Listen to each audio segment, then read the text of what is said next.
Okay, so our product rule is going to be used when we have two things that are multiplied by each other that both have variables.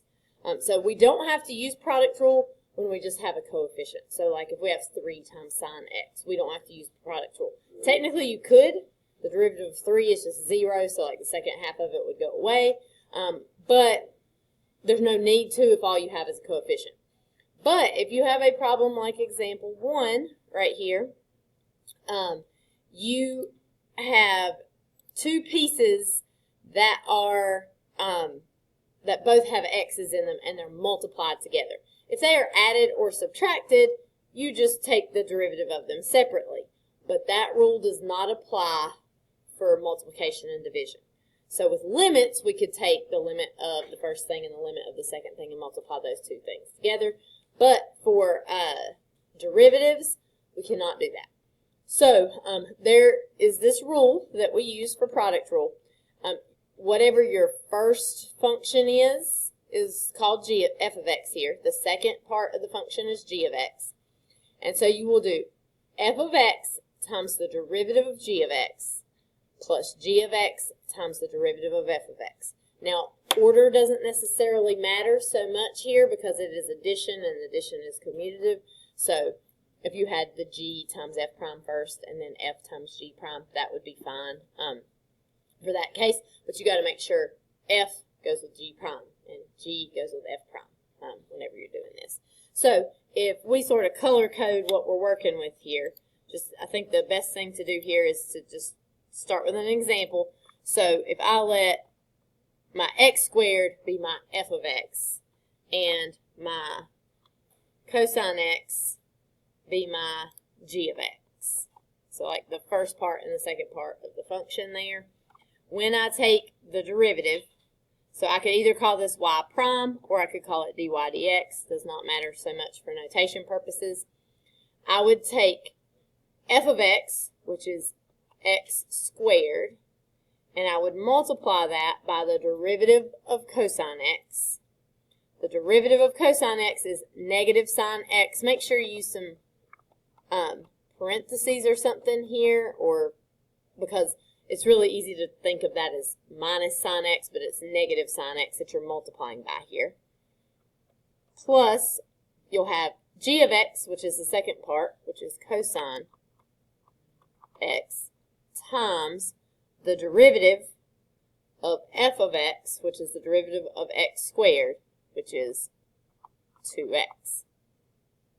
All right, so to like just show where everything's coming from, right here is your f, right here is your f prime, over here is your g prime, and right here is your g, right there.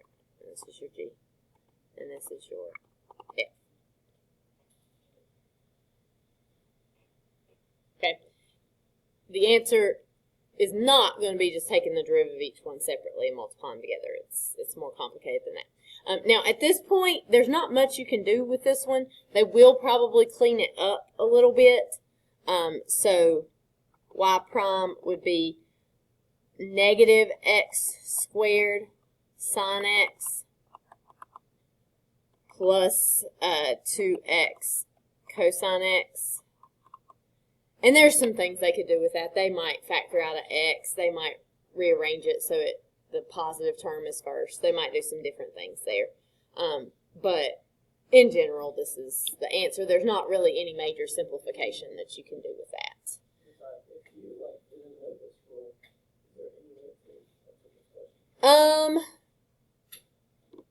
Perhaps with the limit definition of a derivative. Perhaps, although I've not tried it with a problem like this with that trig in there. I don't think it'd be easy. You might still would hit a roadblock there. But you definitely cannot use power rule for it because there's no way we can rewrite this one and use power rule. So you would have to use this here.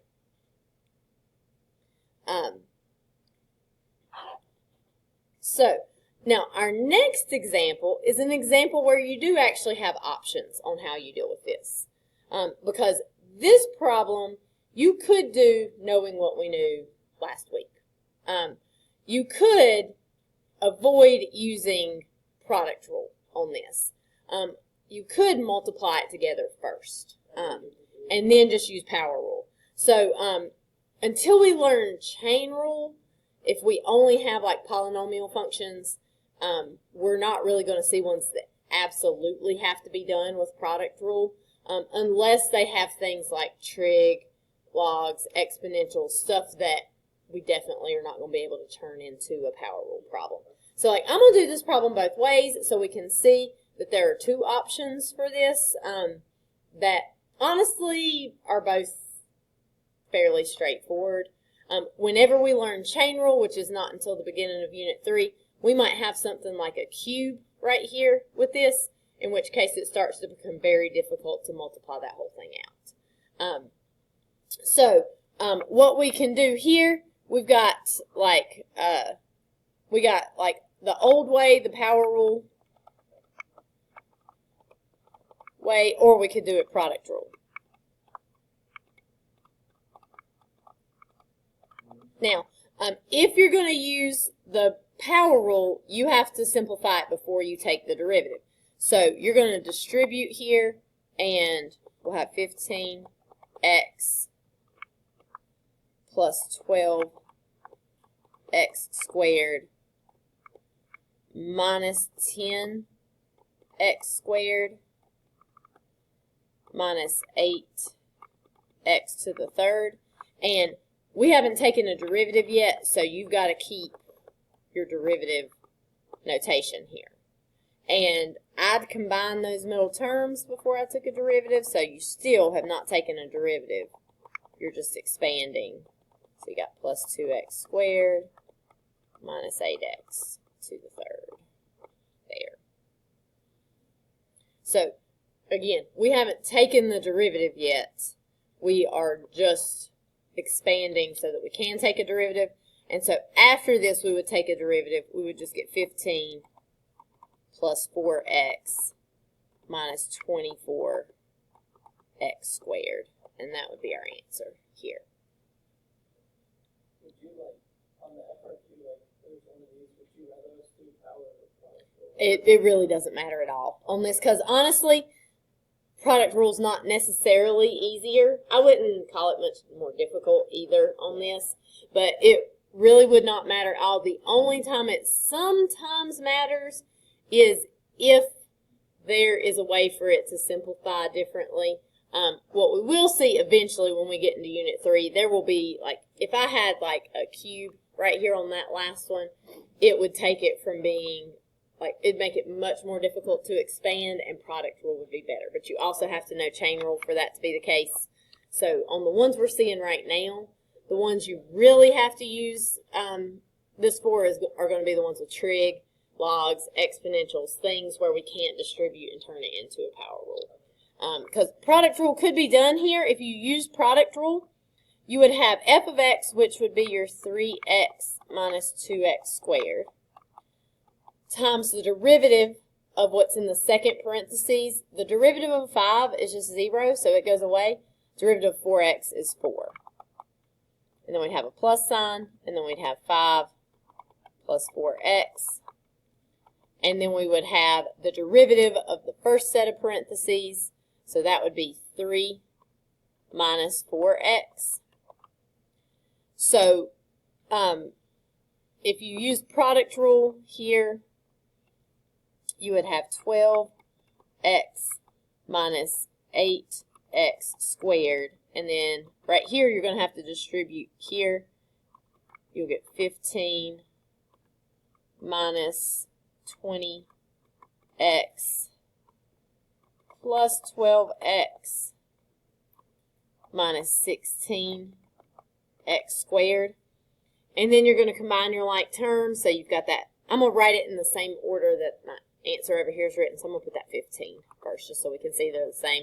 A lot of times we'll put the x squareds first, but let's do it to match. So we'll get 15 here. Then we got, let's see, we got 12x, we got negative 20x, we got another 12x, and that will give us a plus 4x, which is what we're supposed to have.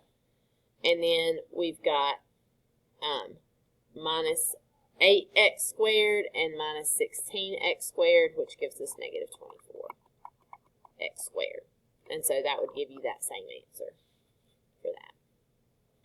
Really the same number of steps. I might think power rule's a little bit easier there. It really does not matter which method that you use at all on a problem like that.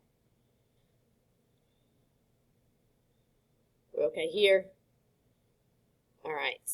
So if we see something like this, it says, if the function f is given by the equation above, write an expression for the slope of the line tangent to f at any given x. What's the question asking us to do? Find the derivative. The slope of the line tangent to f at any given x is just derivative. That's all they're asking us to do here. It's just worded differently. AP will ask you a million different ways to do the same thing. So this one is an important example I wanted us to do because part of it requires product rule and part of it does not. Right? So anything separated by plus or minus signs you can do separately. So I can take the derivative of this and this separately. The first part is going to require product rule because you have 3x times sine x. So you've got two pieces here and both of them have x's and they're being multiplied together. So that is a product rule. Does the second one require a product rule? It does not because that 2 doesn't have an x with it. It's just a coefficient. So it'll be much easier to take the derivative of that second part. So when you're taking the derivative here, you're going to have 3x times the derivative of sine x, which is just cosine x, plus sine x times the derivative of 3x, which is just 3. Right? So this part here is just the derivative of this first part. And then I need to take the derivative of 2 sine x. The derivative of sine is just cosine. So I'm going to have 2 cosine x. That 2 just hangs out front. It's just a coefficient. So this part here, our derivative is this. And then they're probably not going to do much with that. They're probably just going to clean it up just a little bit. So f prime of x is going to equal 3x cosine x plus 3 sine x minus 2 cosine x. I really don't have anything I can combine because this cosine right here and this cosine can't go together because of this x right here. Yes?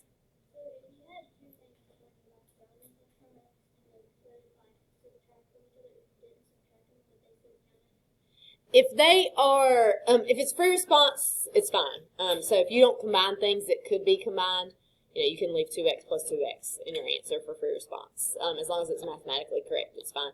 On multiple choice, if you do have things that can be combined, they usually will combine them. So, your answer won't be there if you don't simplify. But this one doesn't really have much that you can do to it. So you just stop here. The biggest problem with product rule, especially at this point where we haven't involved chain rule yet, is recognizing that you have to use product rule. Because what a lot of people do right here is they take the derivative of 3x and say it's 3. And they take the derivative of sine and say it's cosine. And they've got 3 cosine x minus 2 cosine x is what they'll get. And then they get 1 cosine x, which is not the right answer at all. So the biggest thing is recognizing that product rule has to be used for that.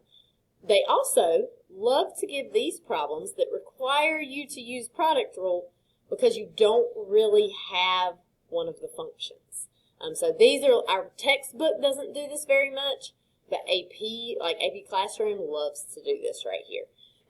So they are telling us that f of 3 is 4, f prime of 3 is negative 2. G of x equals 3x squared times f of x. Find g prime of 3. So they give you a lot of different things here, but the main, you want to see, oh, they want g prime of 3. Now, one thing I do want to really point out, I was noticing this on the FRQs, and I didn't really count off for it this time, but our notation is not great on labeling things. So anytime you do pretty much anything where they've given you function notation, you want to label it. So the first thing I would need to do here before I can do g prime of 3, I need g prime of x, right? Because then g prime of 3 just means I'm plugging 3 into that. So before I can do g prime of 3, I need to find g prime of x, which is my derivative of this expression right here. And so g prime of x, I'm going to have to use my product rule for this. I've got 3x squared times f of x. It's a little bit weird because that second part is not like a function that I know. But here's what it will look like. This part, the 3x squared, that's your first piece of the function. So you've got 3x squared, and you need to multiply it by the derivative of f. But we don't know what f is, so we can't like take a derivative of f. But we could write f prime of x. That's our notation for the derivative of f. Then we'd put our plus sign, and then, again, we've got f of x. We don't really know what it is, so we just have to call it f of x. That's all we've got. And we multiply that by the derivative of 3x squared, which is going to be 6x. Everybody okay here? All right, and you want to label this g prime of x. If it's free response, there's usually a point for writing this down. But they ask us for g prime of 3. So what it means when we're finding g prime of 3, what that notation means is you're replacing every x with 3. So that means we'll have 3 times 3 squared times f prime of 3 plus f of 3 times 6 times 3. And so if they had given us any other number besides 3, this problem would be impossible to do. But they gave us that f of 3 right here equals 4. So I can replace f of 3 with just the number 4, right? And then they also gave us that f prime of 3 is negative 2. So I can replace f prime of 3 with just negative 2. So that will look like this. I'll have 3 times 9 times f prime of 3 is negative 2 there, plus f of 3 is 4. 6 times 3 will be 18 there. And so free response, you would have to get to this point. On a free response, you can leave it here. You cannot leave it on the step before. You have to evaluate for those f of whatever. So you have to plug that in. But you could technically leave it here, and I would not be mad at you if you did, because you might make a mistake simplifying. So that would be fine. On a multiple choice, definitely they're going to simplify this down to a number here. So let's see, this is going to be, we could think of that as like negative 6 times 9, so it'd be negative 54, plus, let's see, 4 times 18 is going to be 40 and 32, 72. And then 72 minus 54 is going to be 18. Did I do that right? So like, honestly, on FRQ, I might leave it. I might not simplify it down to 18. It's not very difficult, but also, you know, not that hard to make a mistake on it either. But multiple choice, they're going to simplify it down to 18 every time.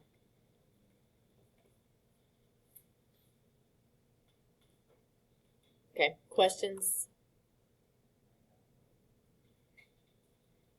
All right, let's keep moving. All right, here's another one where it's much more theoretical. They've given us a graph with f of x and g of x. And then they're telling us h is this more complicated function where 3 times f of x, where h of x equals 3 times f of x g of x.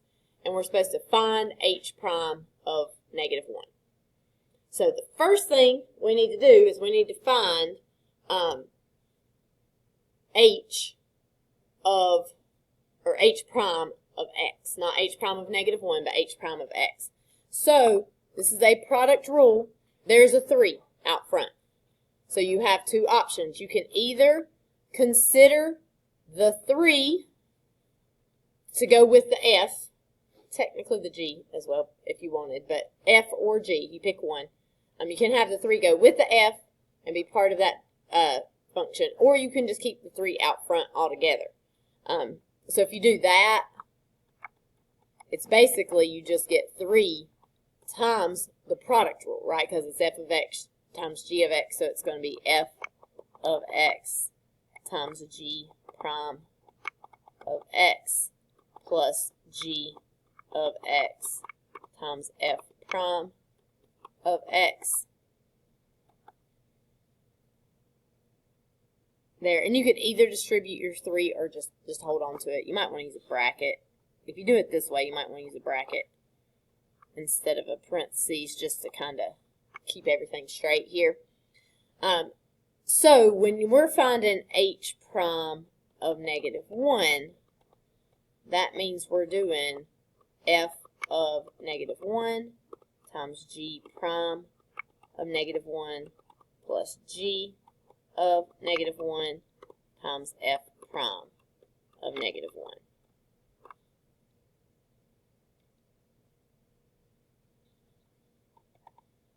Now, we have to find all of this stuff from the graph. So, if I want f of negative 1, then I'm going to go to my f graph. I'm going to go to where x equals negative 1. That's this point right here. What's the y coordinate of that point? 3. So, f of negative 1 is 3. Then I've got to do g prime of negative 1. How do I find that from the graph?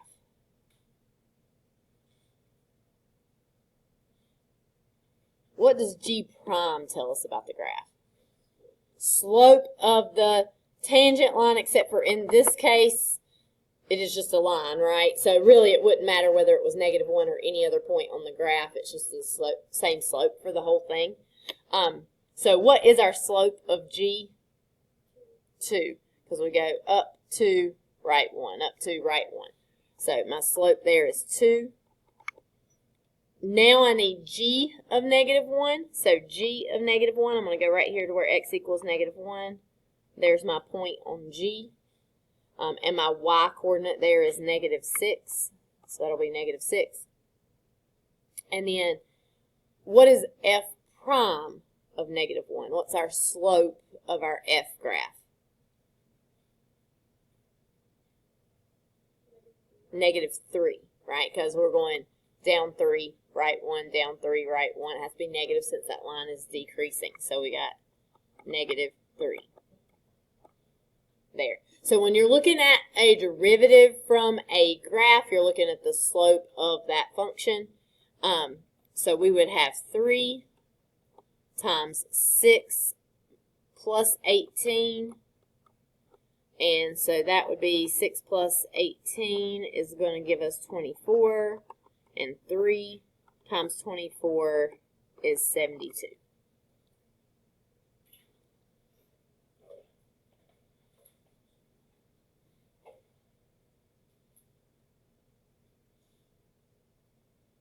So a lot of your product rule stuff that they're going to give you on like the AP Classroom type of stuff might look like this, where it doesn't actually like give you the function.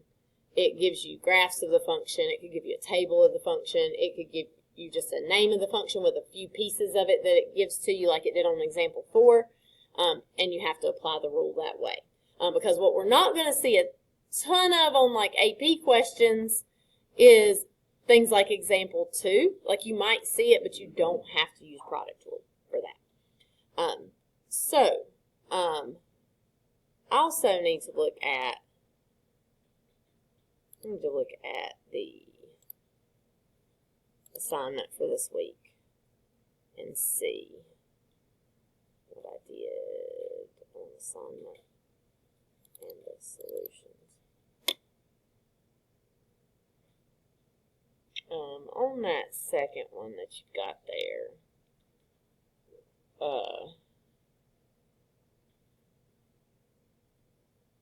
Actually, I did not use product rule on that one. The second one, where you have, I didn't use product rule on this one. You have a square right here.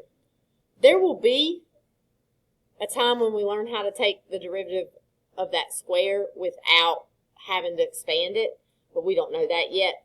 So on number 2, you have some options for taking your derivative. It looks like on the key, I just expanded it. So t squared minus 6t plus 9 is just square double square. And I expanded the whole thing is what I did, and then I took the derivative. You also could use product rule, but you would have to expand this to t squared minus 6t plus 9. So it really doesn't matter whether you use product rule or not on that. What you cannot use is like the product rule or the chain rule, because we don't know how to do that yet. So if you do use product rule on that, no matter whether you use product rule or whether you expand it first, you've got to square double square that t minus 3 squared right there. I actually just took the derivative. I expanded and took the derivative kind of like the first way that we did that example too. That it's up to you on that, which way you prefer for those. So our assignment that you guys will have is from page 154, and let me look at this and make sure this is what I want on these. 154, 1 through 6, you're just taking the derivative there. It is up to you on how you want to take the derivative. You can use product rule, or you can expand first, and then you can simplify. All of them except for 5 and 6 could be done by expanding first.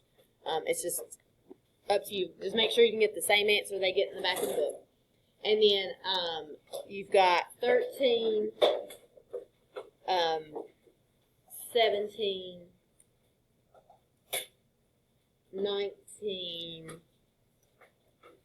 and then over at 69 and 70 are going to ask you for tangent lines. So we got quite a bit of time to work on it here in class, so hopefully you can get a long ways towards getting that done, and I'll be around to help. On any of them, if you see cosine, if you see e's, if you see logs, you're pretty much going to have to use a product rule. But otherwise, it is up to you on how you want to approach it. You don't have to use a product rule if you can expand it first.